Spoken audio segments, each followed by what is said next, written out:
Được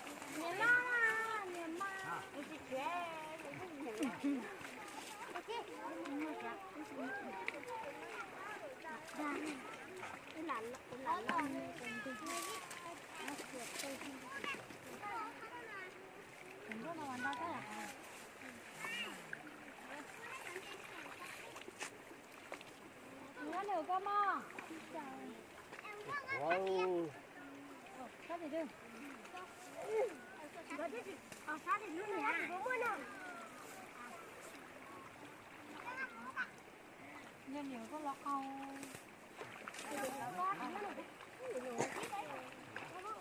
Tên sao?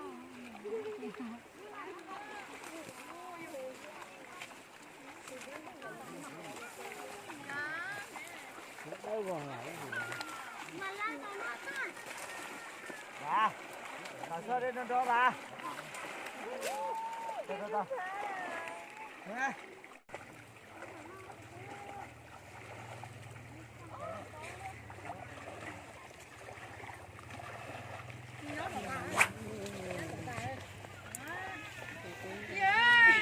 Cái có của à?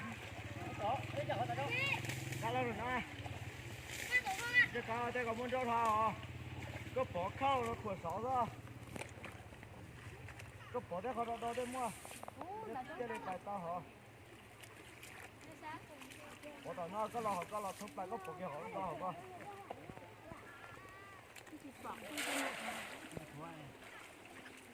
Lúc vào cái tao nhả ra cũng có cho. Và cái lò nó không vẫn chứ. Đang đi đá đó. Đá thì nó lò đó rồi đó. Đá nó. Không có chấp đâu có thể nói trái đó. Còn mà con đau sữa. Cắn lọt kiểu chưa ấy. Không để lòn cắn lọt thôi ấy. Vô nhé, có sức cả hết to.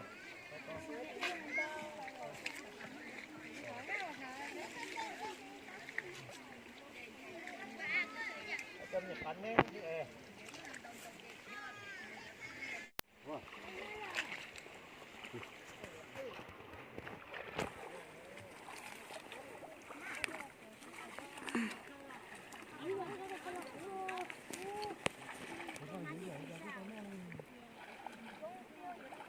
Cho bạn tải nó thì nó càng tao phải mau hơn rồi.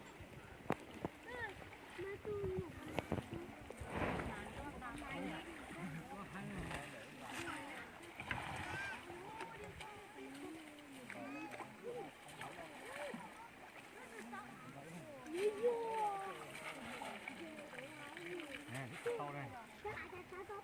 Đó. Chả chim đây là to, bắt nước cái chả này là to.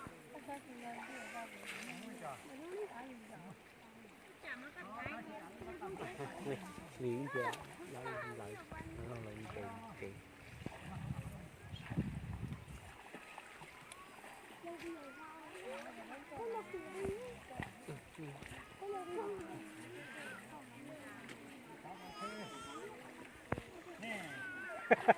Nè.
đi con cầm bờ nó mông chúa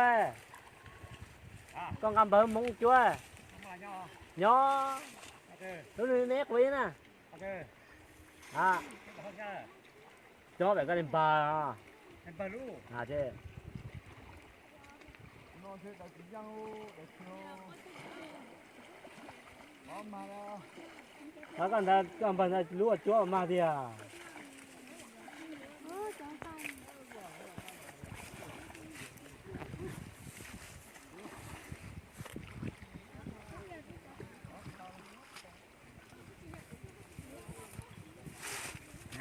cái kia ta phải chỉ mà cho tu cũng mà tôi giờ mà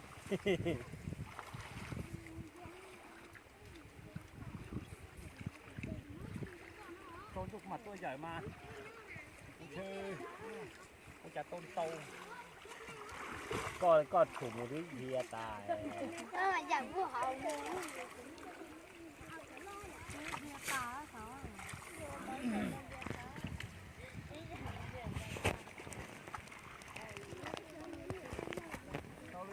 ăn cái cua bé ăn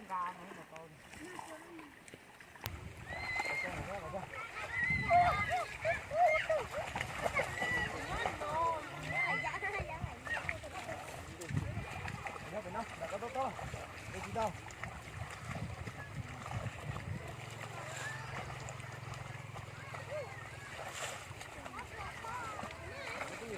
tạo nó phải nó à rồi nó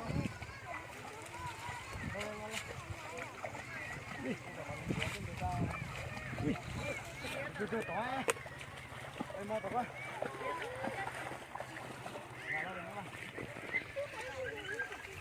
tùy vào nó